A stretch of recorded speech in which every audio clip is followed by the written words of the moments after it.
Welcome, ladies and gentlemen. Thank you so much for your great support always. I usually don't take it for granted. Just do me a favor, ensure you like the video. I will appreciate you so much for that like. Thank you so much, ladies and gentlemen. Now, Kenyans, Barack MULUKA is coming out to illustrate this issue of now Raila Odinga is still in the opposition. On the same note, he is the preferred government candidate to this African Union Commission bid. On the same note again, Raila Odinga's members are in the cabinet of William Samoei Ruto. Barack MULUKA is asking a simple question. Why is it that Kenyans are still calling Raila Odinga opposition leader, but two things here are clearly distancing him from the leadership of the opposition? And so, according to Barack MULUKA, is claiming that Raila Odinga should not be called opposition leader now. The step that he has made to go for the African Union Commission chair bid, and now the government of the day has endorsed him.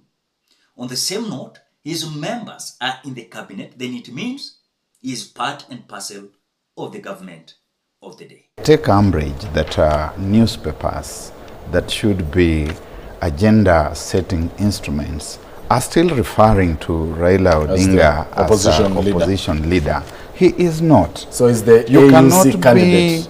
You cannot be the Kenya government's candidate for the position of AUC chair, and at the same time, you are the leader of the opposition. It doesn't happen that way. Perhaps that's before the launch happens. No, he has already been embraced. He has even nominated the official people to campaign has not begun. It doesn't matter.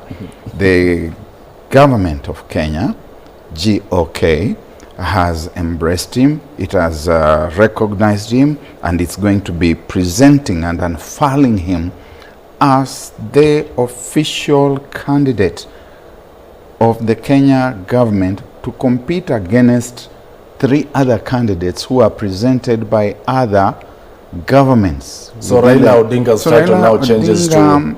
is in the government. And make no mistake, he has got a share in the cabinet. Now the cabinet is the highest seat of government. These people are in government. Last evening, I was watching a different channel. The cabinet secretary for the treasury, the national treasury, very unequivocally said that I'm still a member of the ODM party. Of the ODM party. He's a member of the ODM party who has been appointed to that position because, as he said, there were discussions at the top by the leaders at the very top. And when he was asked more probingly about how he got appointed, he said, you go and ask the appointing authority. So that is the statement of Barack MULUKA, that even John Mbadi, who is the CS of William Samoei Ruto, during an interview at Citizen TV, he claimed that he is still in the ODM party, which for me, I don't see any big deal there. But again, was it necessary for John Mbadi to come and say that he is still in ODM party? Was it necessary? And if it was necessary,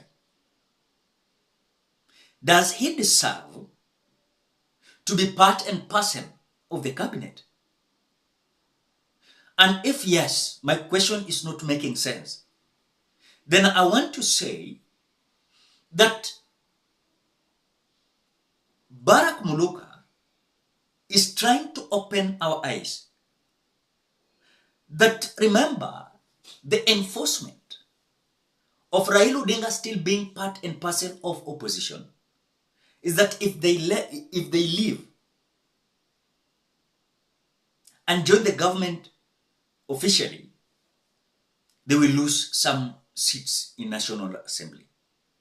And that is minority leader, minority whip, and several seats there in committees, that is being represented by the opposition.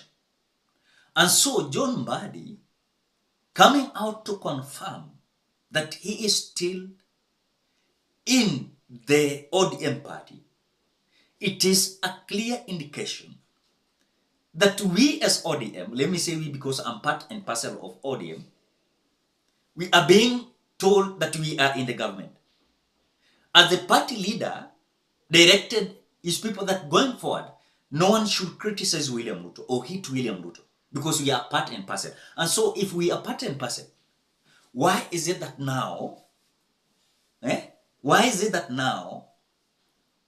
we are still in the opposition? Sijui kama mnanipata. Raila Odinga is being endorsed by the government of the day and is going to be campaigned for. And remember, earlier on, Raila Odinga said that he's going to exit the politics once and for all. But John Mbadi's statement said this.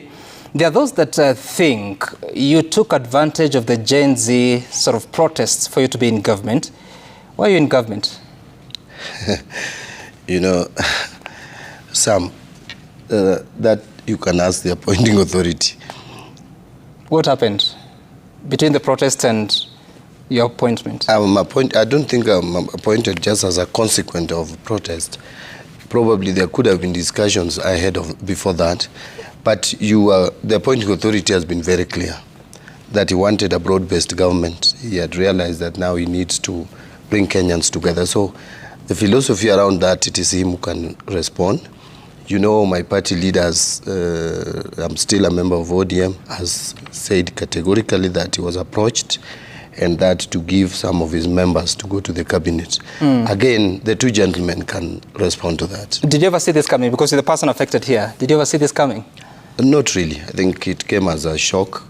There were rumors, of course, towards the days leading to the nomination. But I will tell you, 3 months ago from today, if you ever told me that I would be a CS, I would think it was a dream. So I didn't see it coming. It was a shock. Rumors were there towards that date, but they were just rumors. So that is what John Mbadi told Sam Gituku at Citizen TV. And when you connect with what Barack MULUKA is saying, there's something there. I know some people, usually they don't want to listen to the story of Raila Odinga. But the truth is, we cannot distance ourselves from it. This is just politics. You give your opinion, I give my opinion. I don't see any problem there. Why should we clash? So I think for me, I know possibly Raila Odinga is going to win the seat. I've seen many individuals saying that they are praying for the candidate of Djibouti to defeat Raila Odinga. It's okay, it is a democratic right. I cannot condemn anyone who is a Kenyan and supporting the Djibouti candidate. The only thing that I know is that we will support, and I will not go to vote for Raila, or you will not vote for Raila Odinga in AU. It is only William Samoei Ruto. If East Africa could have rejected Raila Odinga, then it could have been a very difficult situation, because when you are going to be supported, remember, the region you're coming from, you must garner three quarter of the vote. And Raila Odinga is already having it. Remember, Djibouti, we are being told, is likely having Somali supporting Djibouti. But when you look at Raila Odinga from Kenya, we are having Kenya supporting Raila Odinga, number one. Number two, these are countries in East Africa. We are having Kenya, William Ruto is going to vote. We are having Uganda, Yoweri Museveni is going to vote. We are having Tanzania, Samia Suluhu is going to vote. We are having Rwanda, Paul Kagame is going to vote. We have Congo, Tshisekedi is going to vote. No? We have Malawi, Lazarus Chakwera is going to vote. So, Malawi is not in the side of Eastern, but Eastern, we are having Kenya, Uganda, Rwanda, Congo, Tanzania, and Kenya. And you can see how already Raila Odinga is garnering, the region where he's coming from. If Raila Odinga was having one country, for example, his country, ingekuwa a problem. But the issue that is there is, I want to tell you keenly, Raila is likely getting to this seat. And those who are saying that, they are praying for Djibouti, it is your right to propose anyone. But long last, you're not going to vote for Raila Odinga. Or you're going to not to vote against Raila Odinga in the mountain. Not in the mountain, in AU, African Union Commission.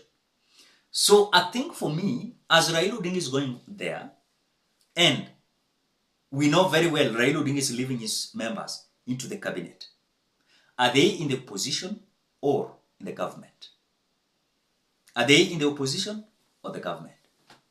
Is it a honor thing that Raila Odinga should do and hand over the opposition leadership? Or rather, let him just keep quiet, let the Kalonzo Musyoka and their team reorganize themselves. And him with his members, let them support William Ruto. It is not a crime, this is politics. It is just interest. If ODM are feeling like the interest is in Kenya Kwanza government, I don't see any problem. This is politics. No one should be accused. No one should be named as criminal, That is politics. I think in politics, if you have that weight putting into your heart, you might not succeed. Usiweke kitu kwa moyo, weka kwa lungs. Ukibreathe inatoka. That is what Jackson Mandago, the former governor and current senator of Western Gishu County, told us. That ukiweka siasa kwa roho yako utaumia, lakini weka kwa lungs una breathe na inatoka. So I think for me, I don't see any problem. Kila mtu ako na interest yake, and no one is permanent in the other side or this side. Anything can happen, Ladies and gentlemen, what do you think? Drop your opinion at the comment section below. Otherwise, thank you so much because of your support. Please consider subscribing, liking, commenting, and sharing this video. Bye-bye till you meet in another video.